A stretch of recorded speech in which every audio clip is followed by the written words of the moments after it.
अस्सलामुअलैकुम दोस्तों, मैं हूं मुशाहिद टेलर और आप देख रहे हैं मुशाहिद टेलर चैनल। आज हम बनाएंगे हाफ़ कॉलर वाला सूट, कुछ इस तरह से जो वीडियो में नज़र आ रहा है।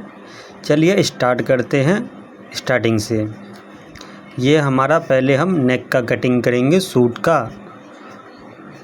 तो सूट का नेक कुछ इस तरह कटिंग होगा कि ये है हमारा पेपर पेस्टिंग, जिसे आप फ्यूजिंग भी कह सकते हैं और पेपर पेस्टिंग भी कह सकते हैं। एक तरफ से इसे गम लगा हुआ होता है, आयरन मारेंगे जब इस्त्री मारेंगे तो कपड़े में चिपक जाता है।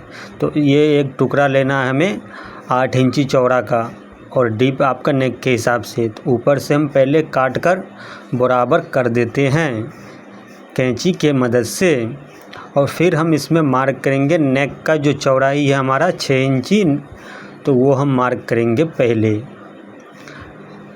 ये बड़ों का पीस है, बच्चे का नहीं है, इसलिए 6 इंची ऊपर का चौड़ाई रहेगा। और डीप बड़े का है तो 7 इंची डीप रखना पड़ेगा। अगर नहीं बच्चा है 12 साल का आसपास का तो उसका डीप रहेगा 6। तो हम इसको 7 डीप और हाफ इंची एक्स्ट्रा दबाव में लेने के लिए कर मार्क लगा देते हैं। वी शेप नेक कटिंग करना है हमें, तो पहले सीधा निशान लगाए, फिर वी के लिए कुछ इस तरह से निशान लगा दें। देखिए एक ही बार में इस तरह निशान लगना चाहिए। और फिर साइड से 1 इंची चौड़ा भी रहेगा, तो ऊपर से हमारा चौड़ा था ही, नीचे में बस लगाना था। तो इस मार्क के हिसाब से आपको कटिंग कर लेना है। आप जब कटिंग करें तो फ्यूजिंग को ठीक से पकड़े, आपके हाथ से हिले नहीं, नीचे ऊपर ना हो जाए, और कैंची चला दें। हमारा थोड़ा सा ऊपर से हिल गया है, आपको भी नज़र आया होगा। तो इसको हम हल्का सा काट कर निकाल देते हैं, जो हमारा हल्का सा हिल गया था। और फिर नीचे से एक्स्ट्रा वाले को भी काट कर निकाल देंगे। ये एक्स्ट्रा को साइड करते हैं। देख सकते हैं आप, हमारा नेक वी शेप में कटिंग हो चुका है। मशीन पे ही कटिंग कर रहा था, वाइट की वजह से वाइट ठीक से समझ में नहीं आ रहा है। और उसके बाद आप कपड़ा पर फ्यूजिंग कर लेंगे, जो मैं आपको बताया था। आप इस्त्री से चिपका भी सकते हैं। तो हमारे पास सुविधा है, हम चिपका कर रहे हैं। अगर आपके पास भी सुविधा हो तो चिपका कर करें, ना तो मशीन से ही सिलाई लगा दें। कपड़े को सीधा रखना है और कपड़े पर पहले प्रेस मारकर सीधा कर लेना, उसके बाद नेक रख कर उसको चिपका लेना है कुछ इस प्रकार से। और ज़्यादा हीट नहीं देना है इस पर, ज़्यादा हीट देंगे तो सिकुड़ जाएगा। पेपर पेस्टिंग है, ज़्यादा हार्ड नहीं होता है ये। और देख सकते हैं दोस्तों, हमारा ये नेक चिपक चुका है आयरन की मदद से। अब इसको हम, अगर आपका ऐसा हो तो इस पर आप सिला लगा सकते हैं कुछ इस प्रकार से। इतना हटाकर एक बार लगाएं, फिर कपड़े साइड से कटिंग कर फोल्ड कर देना है। तो चलिए हम इसका कपड़ा काट कर निकाल देते हैं। हमें ये सिलाई लगाने का तो ज़रूरत नहीं था। ये हाफ इंची, आधा इंची आपको एक्स्ट्रा कपड़ा छोड़कर फोल्ड कर देना है। इस तरह से फोल्ड कर दें।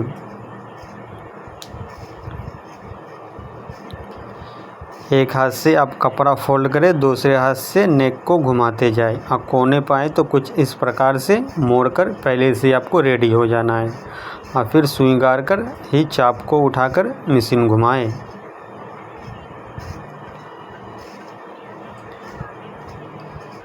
कुछ इस तरह से हमारा नेक कपड़ा पे चिपक चुका है।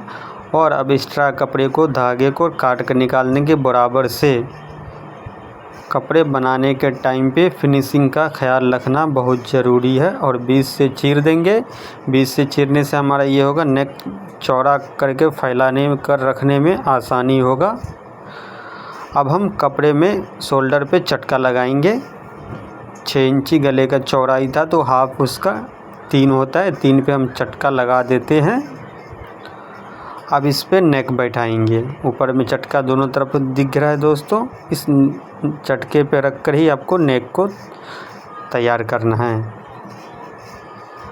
अब फ्यूजिंग के कुछ इस तरह जड़ में सिलाई लगना चाहिए।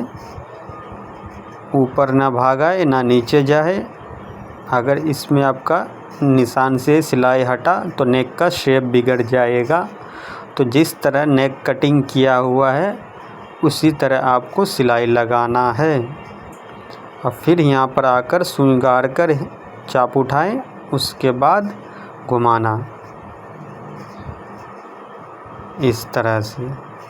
और फिर उसी तरह से आपको उसके जड़ में सिलाई लगाते जाना है। देख सकते हैं हमारा भी सिलाई ज़रा सा भी इधर उधर नहीं हो रहा है। इधर उधर होगा तो नेक का शेप बिगड़ जाएगा। तो शेप का ख्याल रखना ज़रूरी है।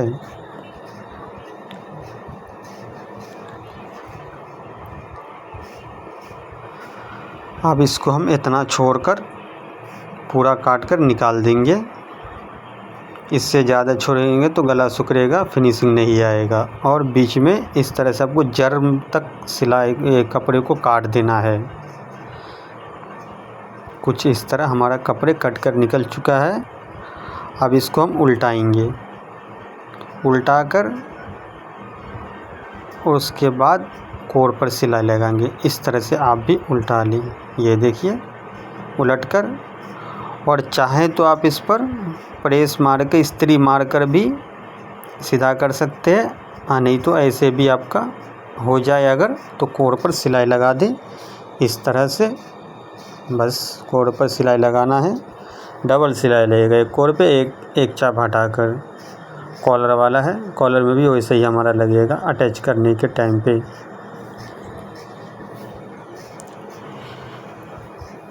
ये सिलाई लगाते समय भी आपको ख्याल रखना है कि कोर पर सिलाई लगे, सिलाई उतरे ना। उतरा तो फिनिशिंग बिगड़ा। तो फिर से सिलाई खोल कर ही मारे। 2 मिनट लेट हो जाए वो ठीक है, मगर पीस ख़राब नहीं होना चाहिए। इस तरह से लगा देंगे। ये देखिए हमारा एक सिलाई लग चुका है। अब इसमें हम जल्दी से दूसरा सिलाई लगा देते हैं। एक चाप हटा कर ही लगाएं, एक चाप से ज़्यादा ना लगाएं। एक चाप से ज़्यादा लगेगा तो सिलाई भी सही नहीं बैठेगा और खूबसूरत भी नहीं लगेगा। ये देखिए कितना खूबसूरत लग रहा है। इस तरह से पूरा बराबर सिलाई लगाएं। इसी तरह से आप भी लगा लें। उसके बाद शोल्डर को कुछ इस तरह से जोड़ लें। इस तरह से जोड़ लेना है। अब हम कॉलर कटिंग करेंगे। कॉलर के लिए ये वाला रोल है जो पैंट का कैनवस होता है, कमर में लगता है जेंट्स का पैंट में, वही वाला कैनवस है 1.5 इंची चौड़ा का। तो हम इसी में कॉलर कटिंग करेंगे। इसमें भी प्रेस कर से आप चिपका सकते हैं, एक तरफ से चिपकने वाला है। तो इसमें कॉलर लगेगा। नॉर्मल 12 इंची होता है। अगर कपड़े पहनने वाली 12 साल के आसपास है तो आप 11 ले सकते हैं। नहीं फुल साइज़ है तो 12 लें और आधा इंची बढ़ा लें स्टेम। उसको राउंड में लाने के लिए उस टाइम एक्स्ट्रा फ्यूजिंग होना चाहिए, पेस्टिंग होना चाहिए। अब इसको डबल करके पकड़ेंगे इस तरह से।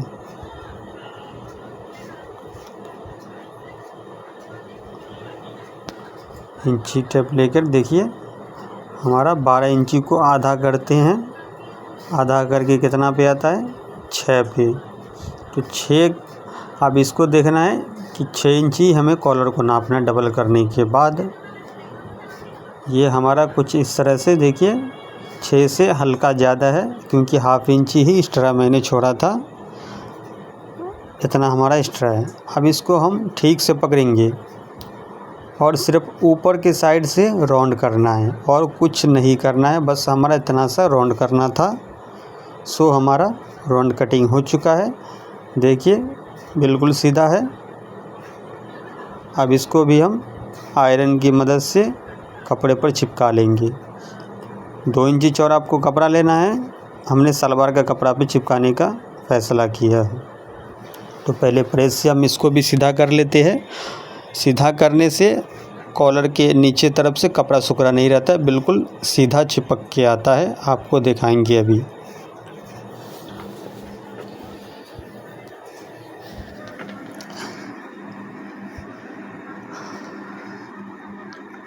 ये देखिए ये चिपक गया। इस साइड से थोड़ा बाकी है तो आयरन थोड़ा कम गर्म है, इसको गर्म होने देते हैं थोड़ा और। अब हमारा चिपक के रेडी है। ये देखिए कितना एकदम सीधा लगा है और इस साइड से भी कहीं भी सिकुड़ा हुआ नहीं है। तो पहले प्रेस मारकर कपड़ा सीधा करने से यही फ़ायदा होता है दोस्तों। आप भी इसी तरह से पहले ही कपड़ा सीधा कर लिया करें। अब हम नीचे एक कपड़ा रखेंगे सीधा करके और ऊपर से कॉलर रखेंगे उल्टा करके और ऊपर के साइड से सिलाई लगाएंगे इसका जड़ में। गांठ देकर स्टार्ट करना है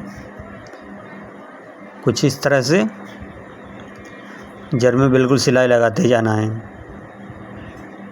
और नीचे कपड़ा भी देखना है कि पीछे न हो जाए हमारा कपड़ा।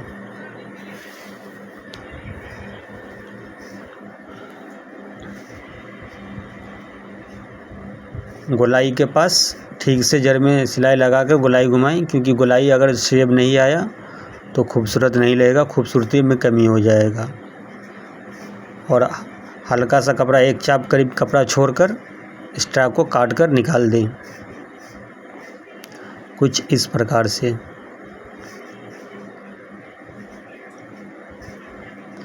अब हमें इसको सीधा करना है तो 3 उंगली इसको इस तरह रखना है गोलाई के पास और उल्टा देना है।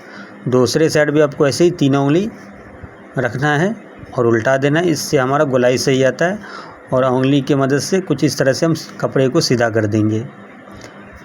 अब हम इसका कोर पर सिलाई लगाएंगे ऊपर के साइड ही, नीचे ऐसे ही कच्चा रहेगा अभी।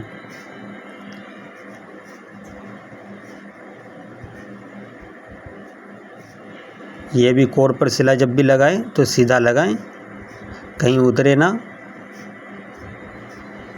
और गोलाई के पास ठीक से एक जैसा ही राउंड पे लाएं और पेस्टिंग के ऊपर लास्ट में सिलाई मारें। कपड़ा पे नहीं मारना, पेस्टिंग का लास्ट में मारना है कुछ इस प्रकार से।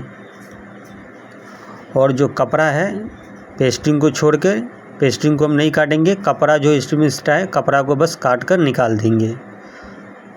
कपड़ा को निकालने के बाद इसमें हम ओवरलॉक करेंगे, इंटरलॉक।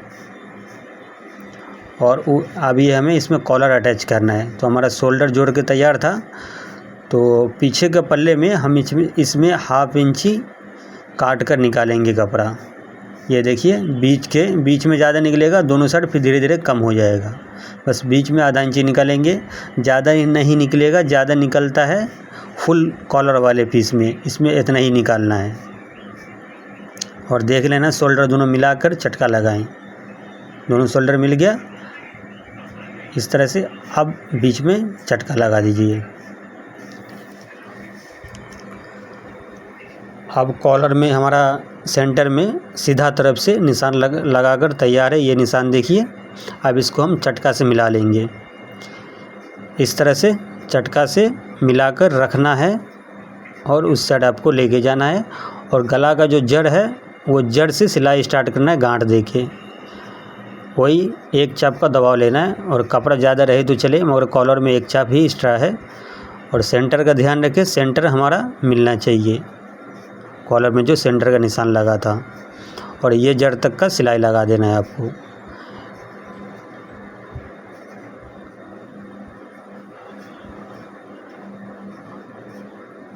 ये सिलाई हमारा लग गया।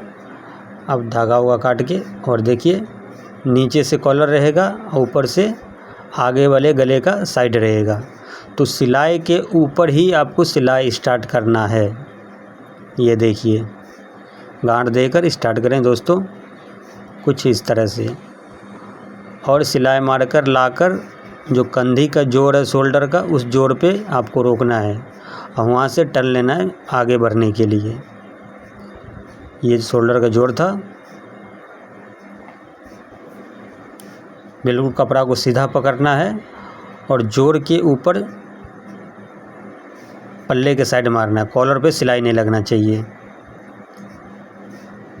और शोल्डर का ये दूसरा जोड़ है, तो यहाँ पर लाके मशीन को रोकना है हमें यहाँ पर। अब उतना ही दबाव लेके चलना है जितना उस साइड लिया था। और यहाँ पर भी गांठ दे देते हैं। अब इसको दूसरे वाले सिलाई जो लगाया था एक चाप हटा के वो सिलाई पे लेके आते हैं और एक्स्ट्रा कपड़े को मशीन के अंदर की तरफ कर दिया जिससे साफ साफ नज़र आए। इस तरह से दूसरे सिलाई पर लेके जाए। आप फिर शोल्डर पे आए तो कुछ इस तरह से सीधा करके कपड़े को पकड़ लें। सिकुड़ा हुआ नहीं रहना चाहिए कपड़ा यहाँ पर, वरना सिकुड़ा हुआ पर ही सिलाई लग जाएगा। इस तरह से सफाई के साथ दोनों हाथ से खींच के कपड़ा साइड करके सिलाई लगा दें और फिर शोल्डर का दूसरा जोड़ पे लाकर सुई को रोकिएगा घुमाने के लिए। यहाँ पर आप सिलाई पर ही सिलाई आने दें फिर से और इस तरह से यहाँ पर गांठ देकर उतार देना है। तो हमारा पीस रेडी हो गया दोस्तों। ये देखिए उल्टा का साइड है, ये अंदर से कैसा लग रहा है ये देखिए। सिलाई में कोई कमी नहीं, सिलाई एकदम परफेक्ट लगा हुआ है। अब ये हम सीधा कर दिए हैं। पीस हमारा रेडी होने के बाद कुछ ऐसा नज़र आता है। देखिए कितना खूबसूरती के साथ तैयार हुआ है। बहुत ही आसान है। आपको अगर समझ में ना आए तो वीडियो को रोक कर देख। हमारे YouTube चैनल को सब्सक्राइब करें। Thanks for watching.